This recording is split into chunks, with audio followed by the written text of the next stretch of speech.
Hello everyone. In this video, we will be creating a robot called as a pulley robot as a part of robotics construction level 2, and we are performing one activity. The learning objective of making this robot and performing that activity is to understand manipulation of torque by use of gears. So we are going to use gears to change the torque. Let's start building the robot first.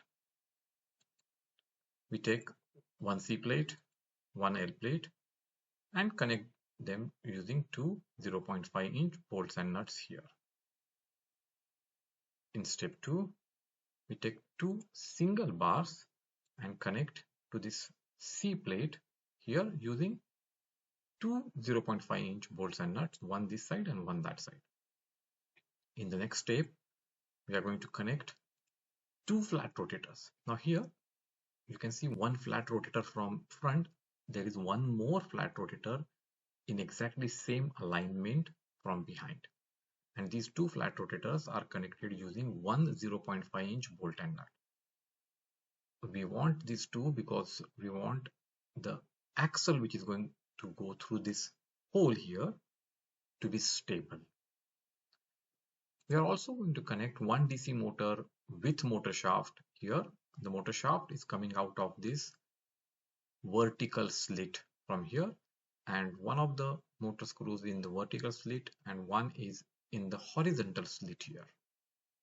In our next step, we are going to pass the axle S through the hole which was created by these two flat rotators, the circular hole.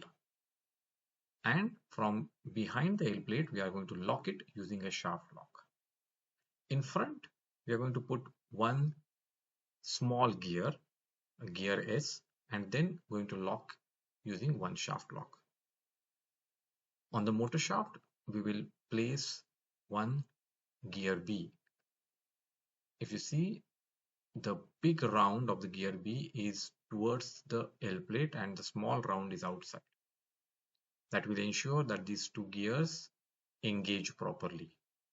In case there is small gap, adjust the motor's position a little down or up so that there is no gap and these two gears are meshing with each other properly. This gear is locked using a shaft lock. In step 5, we are going to connect two more single bars using two nut bolts here, 0.5-inch bolt and nut here, one this side, one that side, two 0.5-inch bolt and nuts here, one this side, one that side. Now this will ensure that now the movement of this single bar is restricted.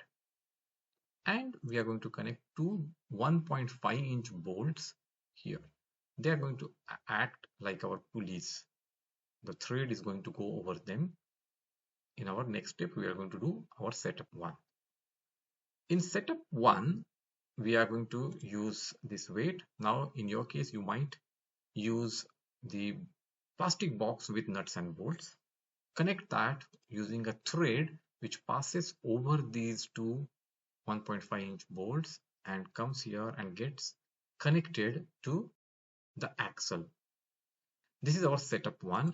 In setup 1, the driving gear, the gear on the motor is gear B, and the driven gear which is trying to lift this load is gear S.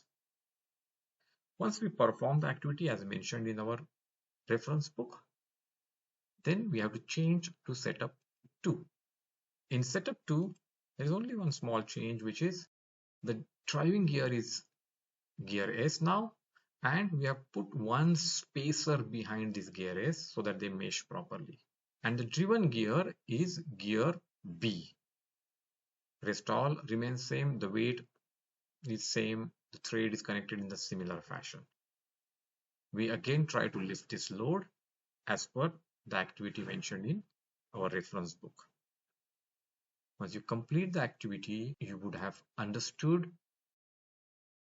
how the gear S and gear B, their positions matter, and their positions actually change the lifting capacity or the torque of the motor. Build this robot, perform the activity as per the reference book, and happy making.